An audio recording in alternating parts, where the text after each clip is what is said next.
Salut à tous et bienvenue dans Story Série, saison 2, épisode 2. Cette semaine, nous accueillons 3 merveilleuses actrices de série rencontrées au Festival du cinéma américain de Deauville il y a quelques jours. Dominique Fishback, comédienne militante vue dans The Deuce et abonnée aux œuvres de David Simon.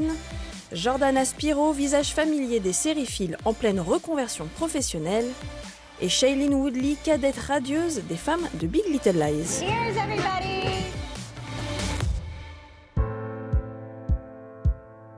À 26 ans, dont 18 devant la caméra, Shailene Woodley s'est déjà illustrée dans tous les genres, de la comédie romantique teenage à la science-fiction et au drame familial. Pourtant, celle qui se bat contre les excès et la dureté de Hollywood a failli tout abandonner il y a quelques années. I remember interviewing you a few years ago for White Bird. Oh, yeah. And you came in and you did this hug that you do, and I thought, it's a bit like this room. When you put away everything Hollywood, it gets down to human beings. How funny. And I had the feeling that this is what you were looking for in your life, getting down to the human beings. Yeah. Well, I mean, look, at the end of the day, when we're on our pillows at night or on our deathbed or whatever you want to call it, all we have is our truth, and all we have is our memories of occasions and exchanges. And whether it's Hollywood or you're at a grocery store, I think it's important to be authentic and be who you are. Is it what you felt you found when you did Big Little Lies and you were thinking just before that, maybe I should stop this career? Was it the humanity that you got there, or what was it? No, it was just honestly a lack of feeling creative. Oh, you have to be a little bit excited. Did you see those parents' faces? Everybody was like, they were screaming, I was screaming, it was so good. We have to do my family tree. No, it's not due for another week. It's due tomorrow. No. No, it's due on the 27th, I think. I put it in my calendar. So I didn't want to forget that. Oh, fuck. Before Big Little Lies, it was a huge transition in my life. I think I was 23 going to 24, or 24 going to 25. Maybe it was 24 going to 25. I can't quite remember. But that's a transition, I feel like, from young adult to really becoming a woman or becoming who you are. And it was something that I wanted to be conscious of and aware of and also enjoy in different capacities than simply being in Hollywood. You behind this petition? Excuse me? I asked you a fucking question. Hey, whoa, calm down. Calm Was down. it you? What are you gonna do, huh? Choke me? Whoa, hey! Excuse me. Stop. Oh, Oh, God. what the hell is wrong with you? What is your movie and TV love made of? I didn't grow up with many movies or TV shows, so you know, to this day, I meet people all the time and don't recognize that they're famous or a famous director or a famous actor just because I simply haven't seen very many films still, more than when I was younger. But Which is protective to you in a way, because you don't absolutely. have this barrier of, I mean, he's it was so great. famous. Yeah, when I worked at George Clooney, I knew he was famous because I think I'd seen Oh Brother, Where Art Thou, and maybe actually that was the only George Clooney film I'd ever seen. For me, it was just like, just this very friendly guy who I get to call dad, and now I have a mentor for life.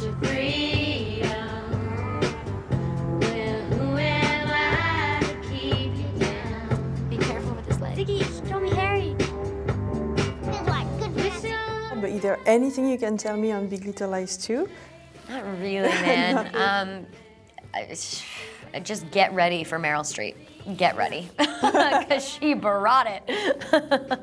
Well, I bet when you try not to be amazed by someone or not to feel the fame, it's kind of hard when it's Meryl Streep. It is true. She goes out of her way to make you feel comfortable and immediately disarms you with her kindness and her authenticity. And she is the best for a reason. You know, you always sort of wonder, how can she be that good? And this woman, the way in which she approaches characters and projects, I mean, I can only speak for ours, but she not only knew her storyline in and out, but she knew every other character's storyline in and out. The way that she broke down a script, the way that the way she approaches projects and characters is so different than anyone else I've ever met, and yet she's still honest and truthful in the moment, but has a huge holistic view of the entire film and the entire project. And I hope I can, I've taken so many mental notes, and she really inspired me to be a better actor and to want to do things a little bit differently. Thank you so much. Thank you. Have a great day. You as Thank well. you. Thank you so much. Thank you so much. Bye-bye.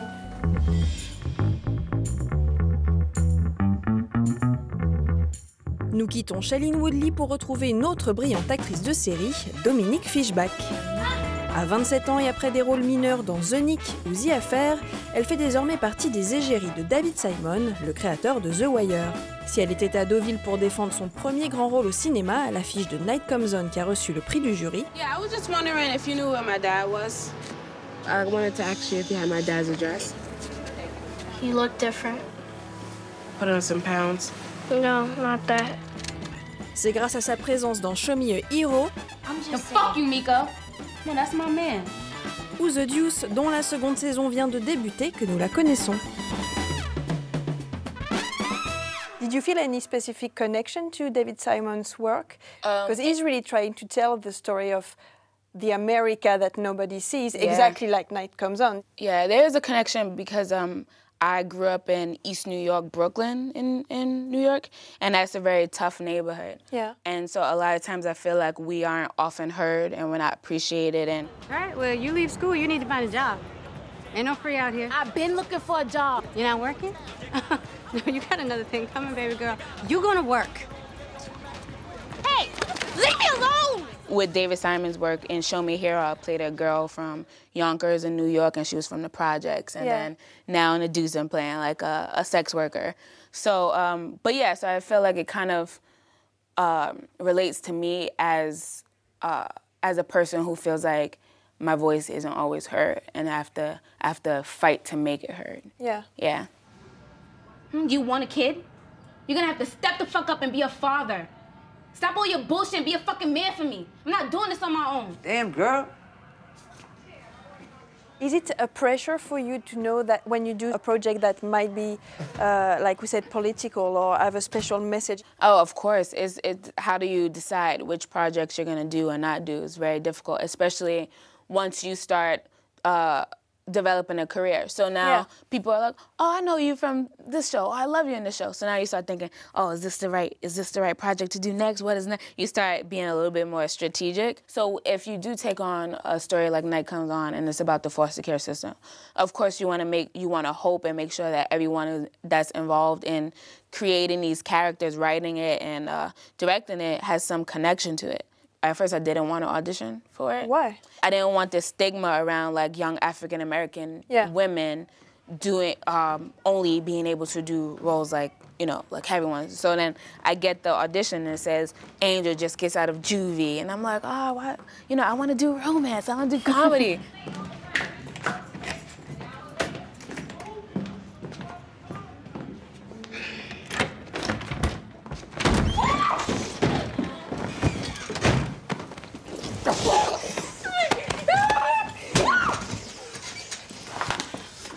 You fucking whore.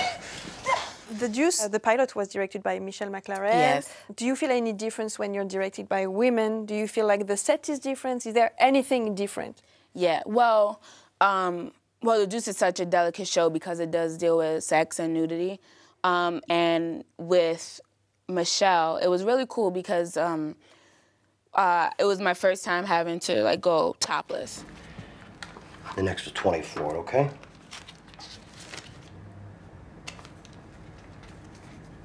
And she had everybody turn around when I took the robe off, even though the cameraman and everybody had to turn back around and see it anyway.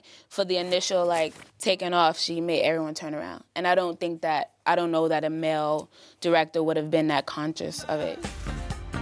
Those white girls are getting $50 more per day. Take one. Is there anything in particular that made you tick and made you want to become an actress? Actually, I started watching reruns of a show called I Love Lucy, Lucille Ball, when I was 9 or 10, and I just loved her. She was so funny and charismatic, and I said, I could do that. I want to be like her. And comedy, so you were attracted to comedy. I know. And then all of a sudden I get into HBO and I'm doing all these dark, heavy characters. I'm like, no, I'm actually fun. I'm lighter than that. I love romantic movies. Yes. But like The Notebook and yeah. And then also I love a show called The Vampire Diaries. Oh my God. I'm obsessed with that show, so any chance I get, I'm always talking. So people are like, you do all these serious shows. What shows do you watch? I'm like, The Vampire Diaries. You have the right to relax. Yeah, thank you. Thank you, thank you. Thank you so much. Thank you.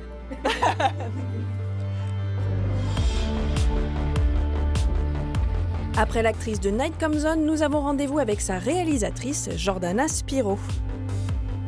Nice to meet you. Very nice to meet you. Plus de 20 ans de carrière à la télévision, de Jag à The Good Wife et Ozark, et une révélation il y a quelques années. L'envie d'une nouvelle vie et d'une nouvelle expérience, celle de réalisatrice de cinéma. Good? Good? Magic. Great. Yes. What does it take when you've been on TV as an actress for so long to say to yourself, I want to do something else. I want to do something bigger. I want my voice to be heard. Let's go back to the beginning. Let's go back to school and let's learn. Well, for me, it didn't feel that powerful, actually, to be honest. I wish it did. It felt like a very slow realization. It felt very scary. Yeah. Because, well, that's how I make my living, is as an actress. At the time I was living in Los Angeles, the culture around you isn't supporting that decision because they're like, what are you, crazy? You're working as an actress. Why would you go back to school if you want to just direct a comedy episode or whatever? Yeah, exactly. And it's like, well, that's not exactly why I don't want to direct just to direct. I want to direct because I want to learn. I want to go to school so I can really take the time to learn how to say what I want to say. Yeah. So most people thought I was sort of stupid. Hi. Got a lot of nerve calling me back here. I've got nerve. That's right. You stole $300,000 from me, Rachel. That I found in my wall of my business. Do you think that I'm afraid to tell my partners that I lost their money? How does hanging from a bridge sound to you? Fuck you, Marty. Hang on. Hey, Rachel. So when you've been working on TV for so long, I don't know how many directors you've been working with, but that would be like, I don't know, 30, 40 directors. Yeah, so I bet like you in learn TV, a lot. every episode is a different, exactly. So I think I probably absorbed more than I even realized. But in terms of really understanding shots and preparation and screenwriting, I don't feel like I was absorbing that on set. I feel like I needed to really go and unpack that and learn that and pick apart movies in a totally different way. I think it's amazing how I hear some actors when they become directors say, I just really kind of sponged all of this stuff up on set. And that wasn't it for me. I needed to kind of stop and go and learn. You squeeze your eyes tight enough, you can almost see the sun. Problem is, it don't work if your eyes are always wide open. Keep a dose 16, we slang. Pour medicine, let me drink. Candy sweetie, keep little pimpin', sippin' till he dizzy, man. He's spinning like a ceiling fan. I don't wanna feel a thing. I pray, Lord, I ought to be saved, a sinner with innocent way. And what was your first day of shooting as a director?